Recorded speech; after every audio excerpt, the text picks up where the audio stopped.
तो श्रीमद् भगवद गीता यथारूप। तो श्रीमद् भगवद गीता जो है ना, बहुत सुंदर गीतो उपनिषद है। तो जो भक्त गीता पढ़ते हैं उसका जीवन जो है ना, इस भव सागर से निकल जाता है। मतलब भव सागर में कोई फंसा हो, अगर श्रीमद् भगवद गीता का पठन पाठन करता है तो भव सागर से निकल जाता है। उनके जितने भी मल जो होते हैं वो नाश हो जाते हैं। तो बताया गया है, मलिने मुंचम पुंसा जले स्नाने दिने दिने सकृत गीता स्नान संपूर्ण संसार मलनाशनम। मनुष्य जल में स्नान करके नित्य अपने को स्वच्छ कर सकता है, लेकिन यदि कोई श्रीमद् भगवद गीता रूपी गंगा जल से एक बार स्नान कर ले तो वह भव सागर की मलिनता से सदा सदा के लिए मुक्त हो जाता है। श्रीमद् भगवद गीता महात्म्य 3 है ये। तो आइए, आज का श्लोक है अध्याय 4 श्लोक संख्या 29। आपाने जुहति प्राणम प्राणे आपानम तथा परे प्राणः पानगतिरुद्ध्वा प्राणायाम परायणम् आपरे नियताहारः प्राण प्राणेषु जुहति। अनुवाद तात्पर्य शील भक्ति सिद्धांत भक्ति वेदांत स्वामी शील प्रभुपाद के माध्यम से शील प्रभुपाद की जय। अन्य लोग भी हैं जो समाधि में रहने के लिए श्वास को रोके रहते हैं। प्राणायाम, वे आपान में प्राण को और प्राण में आपान को रोकने का अभ्यास करते हैं और अंत में प्राण आपान को रोककर समाधि में रहते हैं। अन्य योगी कम भोजन करके प्राण में आहुति देते हैं। तो देखिए, बहुत सुंदर श्लोक है और पूरा योग पद्धति है यहाँ पर, है ना। बहुत से भक्त लोग योगा करते होंगे। क्या योगा करने से कोई भगवान के चरण कमलों तक पहुँच सकता है ना। हमारी मंजू माता जी हैं, दोनों काम करते हैं, योगा भी करते हैं और भगवान का भजन कीर्तन भी करते हैं, है ना। अब मंजू माता जी ये कहे कि मैं सिर्फ योगा करके, है ना, केवल योग आसन के द्वारा भगवान को प्राप्त कर लोगे, तो शायद मंजू माता जी कृष्ण भावना भावित में नहीं होते। लेकिन उन्हें रहस्य पता है ना। तो रहस्य पता है, इसलिए माता जी अब योगा किस लिए करते हैं, ताकि इस शरीर से मैं क्या करूं, सुंदर सेवा कर पाऊं भगवान की। शरीर को भी सुंदर रखना है, शरीर को हष्ट पुष्ट रखना है, ताकि हम भगवान की नित्य सेवाएं जो है कर सकें। इसलिए भक्त लोग योगा करते हैं। लेकिन संसार के लोग समझते हैं कि योगा करने से ही हम भगवान को पालेंगे। ऐसा नहीं है। आप योगा करने से आप सुंदर शरीर को कर सकते हो, लेकिन भगवान को नहीं पा सकते हो। भगवान को तो अंदर का शरीर सुंदरता पसंद है, अंदर का मामला है ना, अंदर की चीज़ सुंदर होनी चाहिए। तो भगवान उसको प्राप्त होते हैं जो अंदर से शुद्ध होता है ना। अब योगा व्यक्ति करते हैं, है ना। जैसे योगा करते ही क्यों है, सबसे पहले तो पॉइंट ये आता है कि योगा वो करते क्यों हैं। क्योंकि योगा इसलिए करते हैं क्योंकि वो बीमार पड़ते हैं, बीमार होते हैं, तो फिर वो क्या करते हैं, योगा करते हैं। अब योगा करने के बाद फिर ठीक हो जाते हैं, फिर वो क्या करते हैं, भोगा करते हैं, और भोगा करने के बाद फिर से बीमार पड़ते हैं, और बीमार होने के बाद फिर से क्या करते हैं, फिर से योगा करते हैं। तो उनका ज़िंदगी भर निरंतर क्या चलता रहता है, योगा भोगा, योगा भोगा, योगा भोगा। तो इस तरह कृष्ण भावना भावित नहीं हो सकते। ठीक है, तो आइए तात्पर्य को समझते हैं। तात्पर्य शील प्रभुपाद के माध्यम से शील प्रभुपाद की जय हो। श्वास को रोकने की योग विधि प्राणायाम कहलाती है। प्रारंभ में हठ योग के विधियां आसनों में की सहायता से इसका अभ्यास किया जाता है। यह सारी विधियां इंद्रियों को वश में करने तथा आत्म साक्षात्कार की प्रगति के लिए संस्तुत की जाती है। जैसे कहा जाता है प्राणायाम, है ना, तो समाधि में स्थिर हो जाता है। अब समाधि में स्थिर होकर ध्यान को एक तरफ केंद्रित किया जाता है ना। कोशिश की जाती है कि ये जो हमारा मस्तिष्क है ना, बीच में ध्यान केंद्रित हो जाए। और फिर मतलब इधर उधर की जो बातें हैं, ध्यान मेडिटेशन जिसको बोलते हैं इंग्लिश में, तो वो ध्यान को केंद्रित, फिर उनको मन में कुछ वो भी नहीं आता, विचार नहीं आता, है ना। ये समय कितना होता है, हमारे प्रभु जी ने बताया था 48 मिनट का होता है, 48 मिनट्स का। तो 48 मिनट तक अगर कोई बैठा रहता है और उसका ध्यान बिल्कुल इधर उधर, उसने कोई भी बातें सोची नहीं हो, इधर उधर की कोई बातें, तो उसका बिल्कुल ध्यान जो है, आत्म साक्षात्कार जो है, इंद्रिय के जो विषय हैं वो उसका एक जगह पर स्थिर रहता है। लेकिन अब हम देखते हैं कि क्या हम 1 मिनट भी क्या फोकस कर सकते हैं? 1 मिनट या 2 मिनट भी फोकस कर लें, ये भी बहुत बड़ी बात हो जाएगी, है ना। तो ये प्राणायाम विधि उनके लिए होती है जो आत्म साक्षात्कार करना चाहते हैं, मतलब जो कृष्ण को प्राप्त करना चाहते हैं, है ना। तो वो प्राणायाम विधि में रहते हैं, वो नहीं कि बस, है ना, बैठ गए। तो प्राणायाम एक बार तो रावण ने भी किया था, है ना। रावण ने भी प्रसन्न ऐसे समाधि में स्थिर होकर ओम ब्रह्मदेव प्रसन्न हो, ओम ब्रह्मदेव प्रसन्न हो। तो वो जो अपनी लाभ की इच्छा के लिए प्राणायाम होता है, अपनी लाभ की इच्छा के लिए जो समाधि में बैठते हैं, वो भोगावृत्ति है ना, वो कुछ पाने की वृत्ति है, वो इंद्रियों को संतुष्ट करने की विधि है। तो आत्म साक्षात्कार उसको नहीं कह सकते।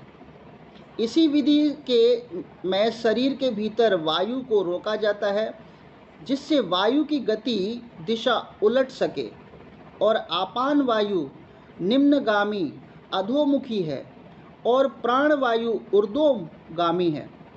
जो आपान वायु है वो नीचे निम्नगामी है, नीचे से आती है, और जो प्राण वायु है वो ऊपर से आती है, उसको ऊर्ध्वगामी। तो प्राणायाम में योगी विपरीत दिशा में सांस लेने का तब तक अभ्यास करता है जब तक दोनों वायु उदासीन होकर पूरक अर्थात सम नहीं हो जाते। तो जो ऊर्ध्वाधर वायु है और जो निम्नगामी वायु, अधोमुखी वायु है, तो दोनों को मतलब एक जगह स्थिर किया जाता है, उसको उदासीन कर दिया जाता है ना। उसको क्या किया, न्यूट्रलाइज कर दिया जाता है, उदासीन कर दिया जाता है। और उस समय जब आपान वायु को प्राण वायु में अर्पित कर दिया जाता है तो इसे रेचक कहते हैं, है ना। जब अब ये भी क्वेश्चन यहाँ पे आ सकता है, किसी भी एग्जाम में आ सकता है ना। तो इस शब्द को आप अंडरलाइन कर लीजिए, क्योंकि एग्ज़ाम जब होते हैं तो ऐसे ही क्वेश्चन निकल के आते हैं, उसमें ऑप्शन भी यही होते हैं।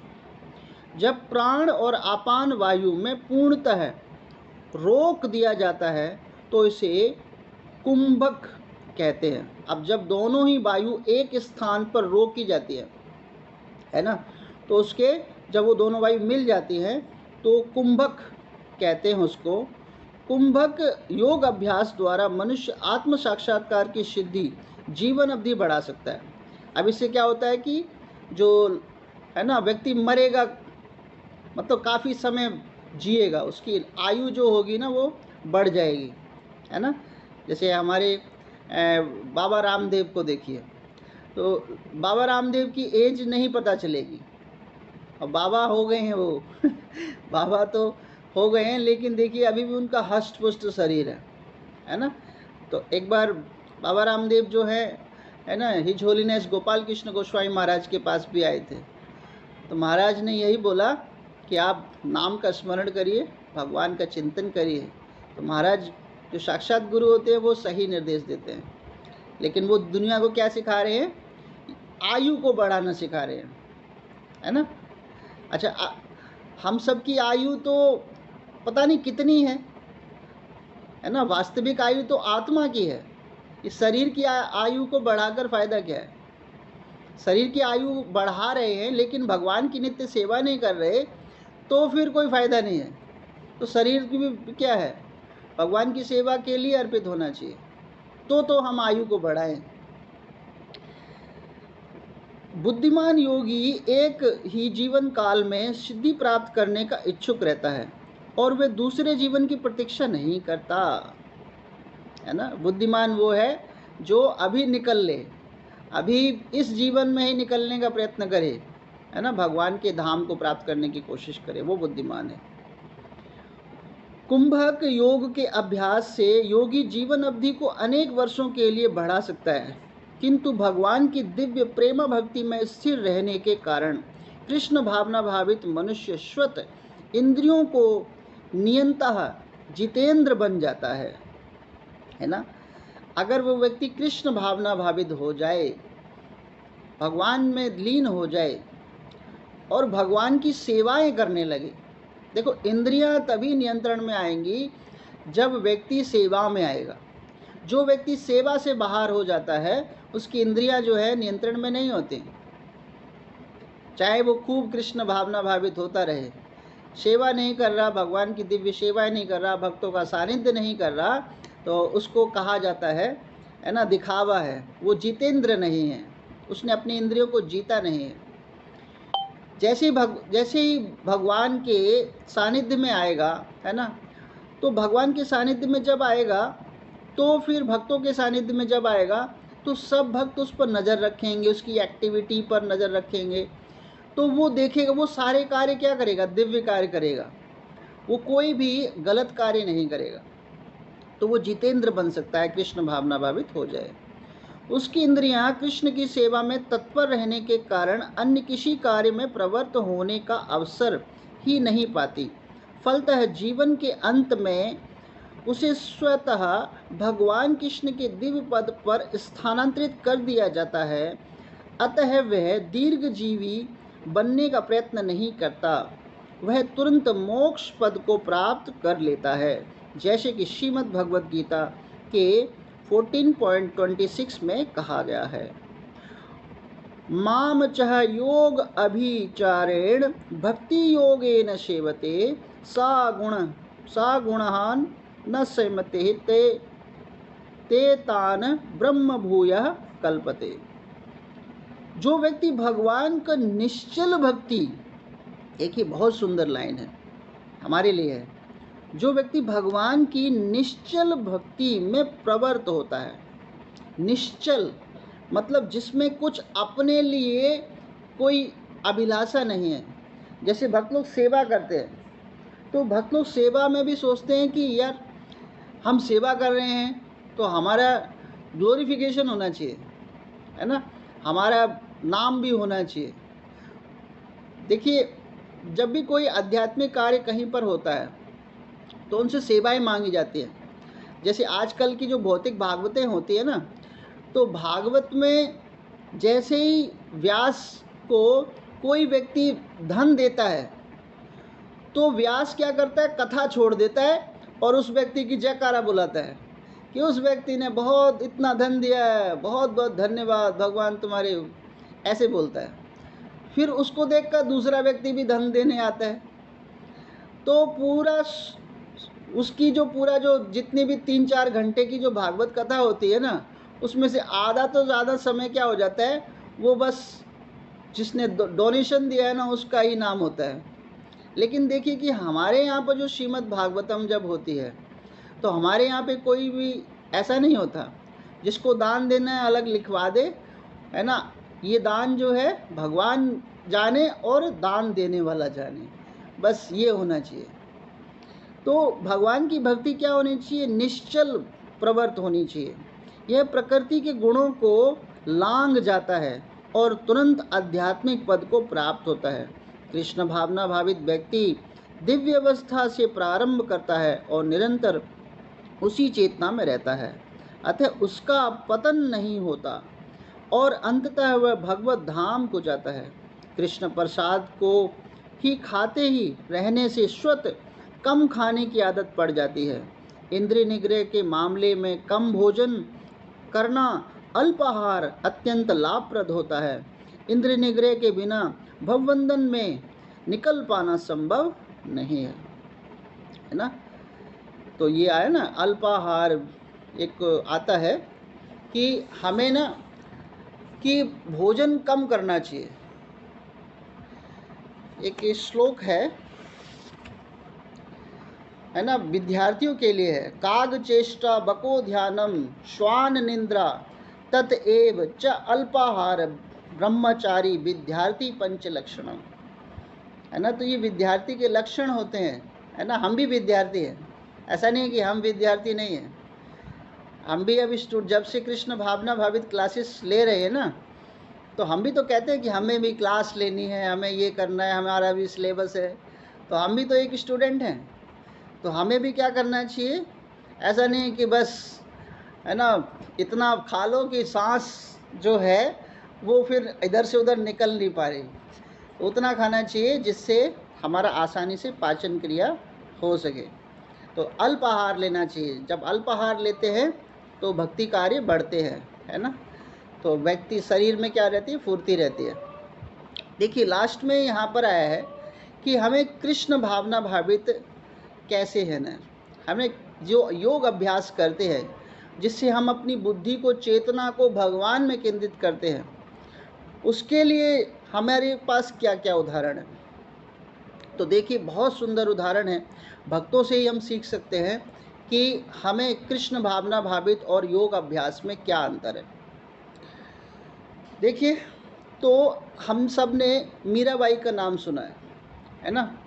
तो मीराबाई जो हैं वो भगवान की कितनी सुंदर सेवाएं करती हैं, इसका रहस्य जानने की कोशिश करते हैं। तो एक बार मीराबाई, रैदास जो है ना, मीराबाई किनकी पंक्तियां सुनते हैं, रैदास जो कवि है ना, उनके गुरु हैं रैदास। तो मीराबाई के जो गुरु रैदास है, और रैदास जो महाराज थे वो क्या करते थे, वो गिरधर गोपाल की जो थी वो पूजा करते थे। अब मीराबाई जब एक बार रैदास महाराज के पास जब गई तो बोलने लगी कि प्रभु, जब गिरधर गोपाल की जब उन्होंने विग्रह को देखा तो रैदास जो थे वो गिरधर गोपाल को इतना सुंदर सजाते थे, इतना सुंदर सजाते थे। तो भगवान के जब दर्शन मीराबाई ने जब करे, है ना, गिरधर गोपाल के जब दर्शन करे, तो मीराबाई का जो मन जो है ना वो उनमें लीन हो गया। अब वो कहने लगी कि अपनी मैया से कहने लगी कि मैया मुझे ना ये कौन है, मुझे इनका दर्शन करना, मुझे ये चाहिए। तो उनकी माता ने कहा ये गिरधर गोपाल है। तो मीराबाई ना रैदास के पास जाकर बोली कि प्रभु मुझे ना ये गिरधर गोपाल मुझे दे दो, अपने गिरधर गोपाल मुझे दे दो। तो कोई अपने विग्रह को दे सकता है, देना भी संभव नहीं है, ऐसे नहीं दे सकता। लेकिन क्या ये विग्रह हमारे हैं, ऐसा भी क्वेश्चन है ना। ये विग्रह हमें कहाँ पे पहुँचाएंगे, है ना। लेकिन ये विग्रह हमारे बाद किसी और के हो जाएंगे, ऐसा नहीं है कि हम इसको विग्रह को हमेशा सेवा में लीन रहेंगे। तो रैदास ने गिरधर गोपाल के जो विग्रह जो थे वो मीराबाई को नहीं दिए। अब मीराबाई का जो भविष्य है, देखिए मीराबाई को गिरधर गोपाल क्यों नहीं मिले, है ना। इसका भी एक, पिछले जन्म में जो मीराबाई जो थी, पिछले जन्म में जो मीराबाई थी वो भगवान कृष्ण के सखा हैं सुलभ। तो सुलभ जो थी उनकी पत्नी थी मीराबाई। तो जब सुलभ का विवाह हुआ, है ना, तो सुलभ की विवाह हुआ तो मीराबाई से हुआ, उसका नाम कुछ और था। तो उस समय उनकी माता ने समझाया था, हरे कृष्णा प्रभु जी, माधवी था शायद। हाँ माधवी प्रभु जी, माधवी था शायद। हाँ जी माता जी, धन्यवाद। तो उनको माधवी को समझाया था कि तुम ना ब्रज में जा जरूर रही हो, लेकिन वहाँ पर एक बांसुरी वाला है, उसको उसको अपना चेहरा मत दिखाना, ना उसका चेहरा देखना कभी। कहते हैं कि जो इसके चेहरा देख लेता है फिर उसमें ही रम जाता है, उसका सब कुछ लुट जाता है। तुम कभी उसको अपना चेहरा मत दिखाना। तो माधवी जो मीराबाई हैं, उनके मन में तो ये विचार ठहर गया है। अब जब सुलभ का विवाह हो गया, अब सुलभ आ गई, माधवी जो है अपनी ससुराल आ गई, तो कृष्ण ने कहा, भगवान ने कहा, आज मित्र की, है ना, मित्र की क्या, मित्र की बहू आ गई है। दो बहुएं देखना बड़ा पसंद लगता है, एक तो मित्र की हो, एक बेटे की बहू, बालक की, दो बहुएं सबका मन करता है कि देखना हो। तो कृष्ण का मन हुआ कि वो क्या करें कि, है ना, सुलभ की जो भाभी हैं, मतलब कृष्ण की क्या लगी, भाभी हैं, तो सुलभ ने कहा, मुझे कृष्ण, तुम तो देवर हो, है ना, वो तुम्हारी भाभी है, जाओ दर्शन कराओ। तो कृष्ण गए और वहाँ पर माधवी जो थी, मीराबाई, जो पालकी में बैठी हुई थी, और जैसे ही, है ना, जैसे ही पालकी में उन्होंने पर्दा हटाया कृष्ण ने, तो तैसे ही मीराबाई ने ना, है ना, माधवी ने अपना तुरंत घूंघट बंद कर दिया, और वो कृष्ण बोले कि मैं आपका देवर हूँ, है ना। देखिए, भगवान जिसको देखना चाहते हैं, भगवान जिसको देखना चाहते हैं उस पर कितनी कृपा होती है। तो माधवी ने कहा, मीराबाई ने कहा कि मैं नहीं दिखाऊंगी आपको अपना चेहरा, न मैं आपका चेहरा देखूंगी। तो वहीं पर भगवान ने श्राप दिया कि तुम मेरे को ढूंढोगी, मेरे लिए तरसोगी, फिर भी मैं तुम्हें प्राप्त नहीं होऊंगा। तो मीराबाई को ये अभिशाप था कि भगवान की भक्ति में लीन जरूर रहेंगी, तरसेंगी, लेकिन भगवान का दर्शन नहीं होगा। तो यहाँ पर जो है रैदास जो हैं, जब सुनते हैं कि मीराबाई का ये भाव है ना, तो वो, है ना, प्रकट करते हैं। लेकिन उसी समय जब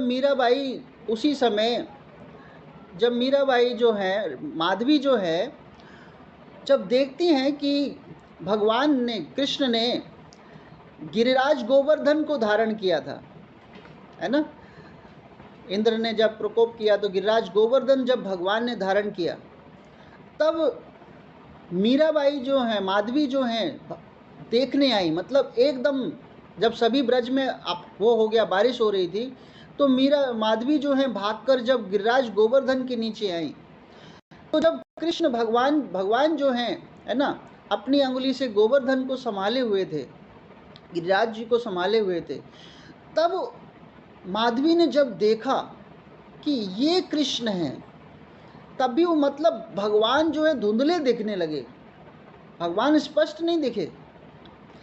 तब माधवी ने कहा, अपने मन से प्रार्थना की, हे कृष्ण, मेरी माता ने मुझे कितना गलत शिक्षा दिया कि ऐसे कृष्ण के लिए मेरे को बोला, मना किया कि जिनका दर्शन कर पाना अब मेरे लिए मतलब कठोर हो रहा है। कितनी भगवान, वो तो साक्षात भगवान है। तब मीराबाई का हृदय जो है, माधवी का जो हृदय है ना, वो भगवान के भाव विभोर में प्रार्थना करने लगा। तब भगवान ने कहा कि मैं इस जन्म में तो मैं तुम्हें दर्शन नहीं दूंगा, मैं तुम्हें एक भक्त के माध्यम से दर्शन दूंगा। एक भक्त आएंगे, उनके माध्यम से मैं तुम्हें दर्शन दूंगा।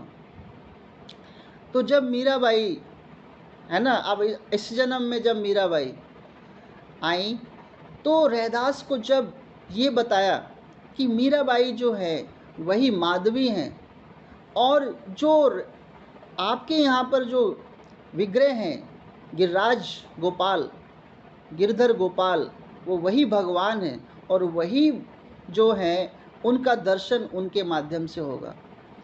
तो जब मीराबाई ने ऐसा जब बताया, सुना, है ना, कभी कभी भक्तों को ऐसी भी बातें होती है ग्रंथ, तब रैदास ने क्या किया, मीराबाई को वो गिरधर गोपाल जो हैं वो दे दिए।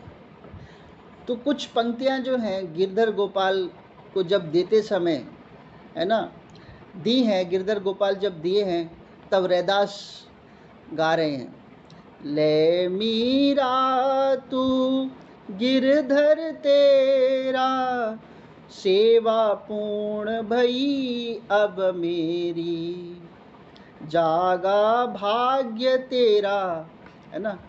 तो ले मीरा तू गिरधर तेरा, सेवा पूर्ण भई मेरी, जागा भाग्य तेरा।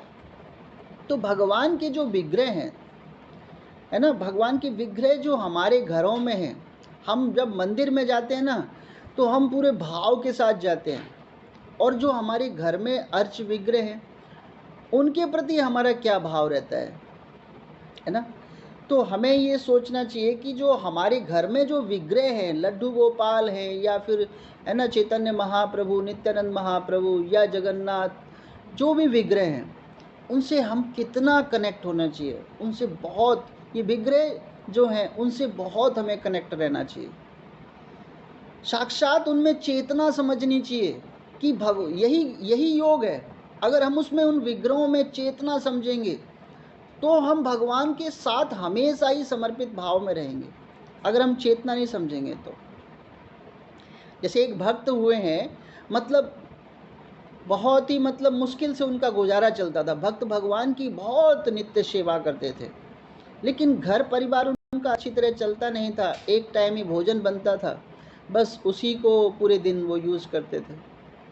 तो एक भक्त उनके घर आ गए, एक भक्त आए पैसे वाले, और आकर बोलने लगे कि तुम किसकी सेवा करते हो, तुम्हारे तो सही तरह सेवा नहीं चल रही, खाने पीने का भी गुजारा ढंग से नहीं हो पा रहा, है ना, कंगाली में पड़े हुए हो, किसकी सेवा करते हो।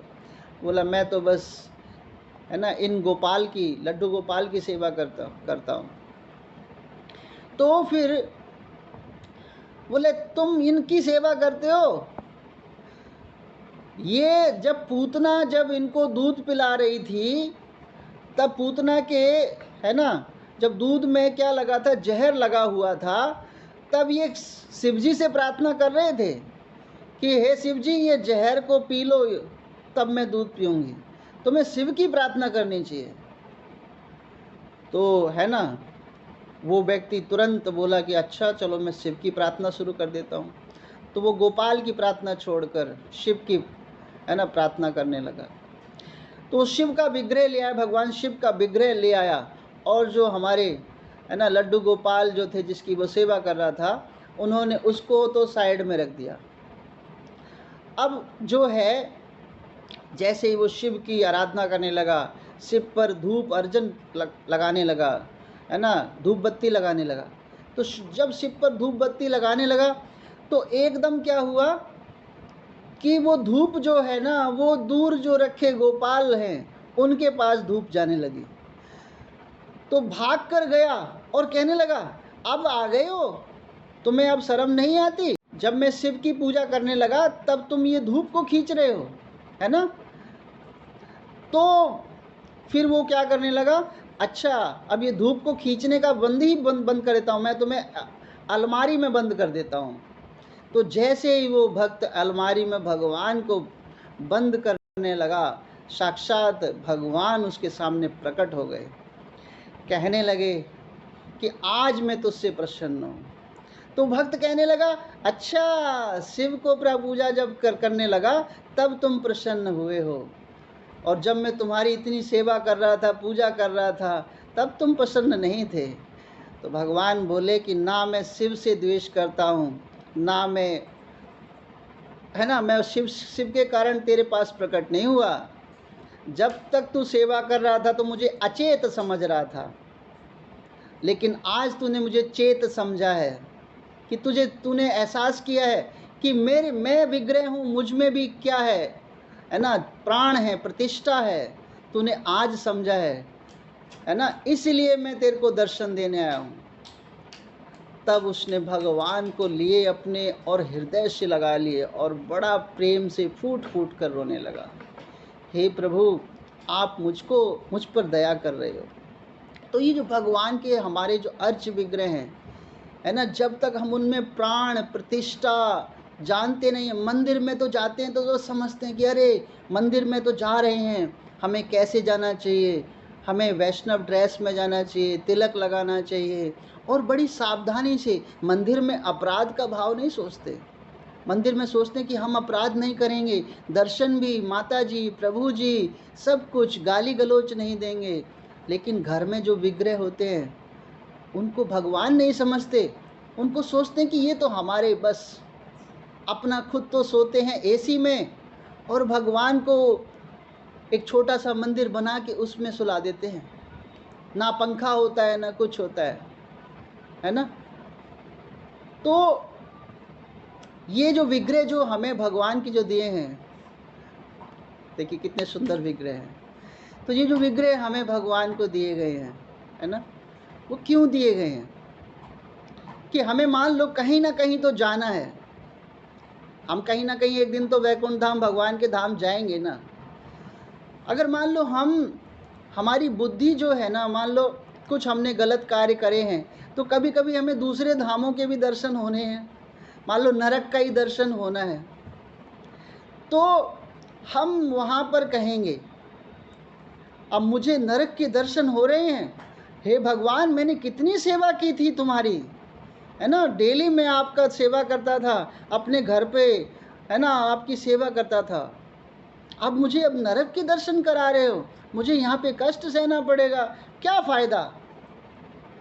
तो भगवान के जो घर में विग्रह हैं वो क्या उत्तर देते हैं, देखिए, बोले तूने मेरे को कब भगवान माना, है ना, मेरे सामने ही अपराध करता था, घर में लड़ाई करता था, मंदिर में जाता था तो उनको तो भगवान मानता था, जब घर में रहता था तो लड़ाई करता था, अनेक प्रकार के उल्टे कार्य करता था, है ना, भोजन बनाता था, पहले खा लेता था, कभी दिया कभी नहीं भी दिया, है ना, मेरे से किस बात की शिकायत।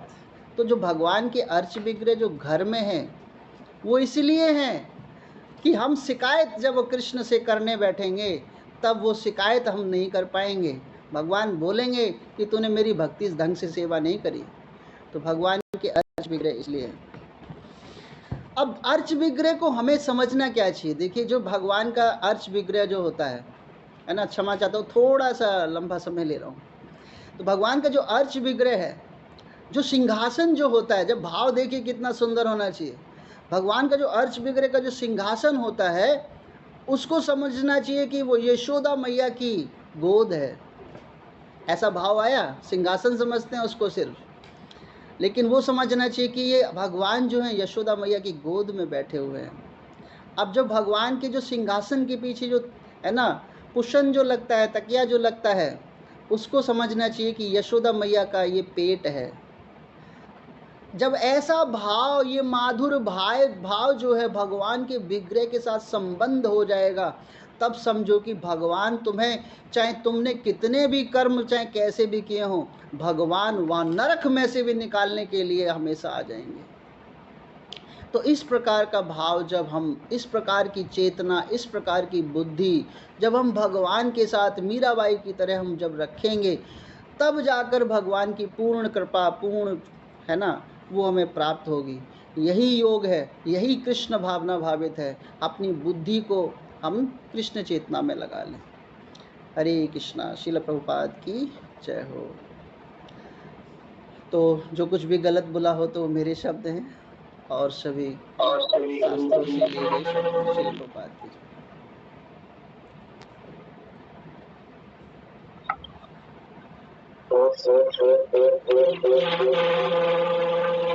बहुत सुंदर क्लास की प्रभु जी आपने, और बहुत सुंदर से श्लोका को समझाया, और जो कथा सुनाई वो तो बहुत ही, मतलब ऐसा था कि उसपे बहुत ही मन खुश हो गया। ऐसी जो मीराबाई की कहानी थी वो तो पहली बार मैंने सुनी।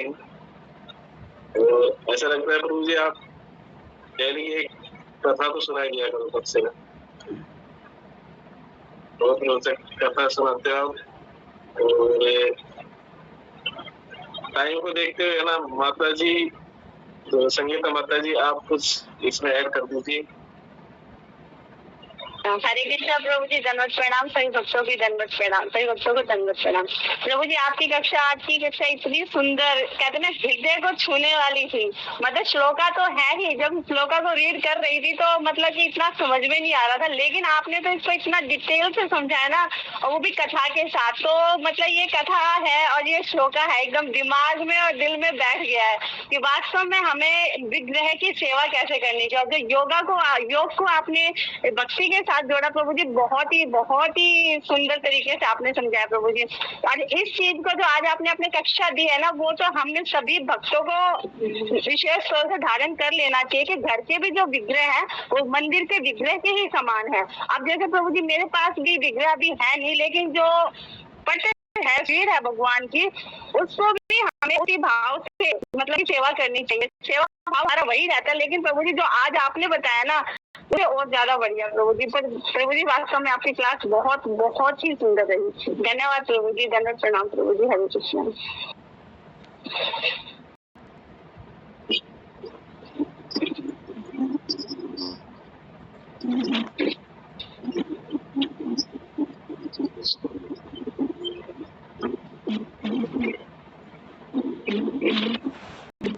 प्रभु जी वॉइस नहीं आ रहा आपका। हरे कृष्णा, आवाज नहीं आ रही प्रभु जी। बहुत बहुत धन्यवाद माता जी।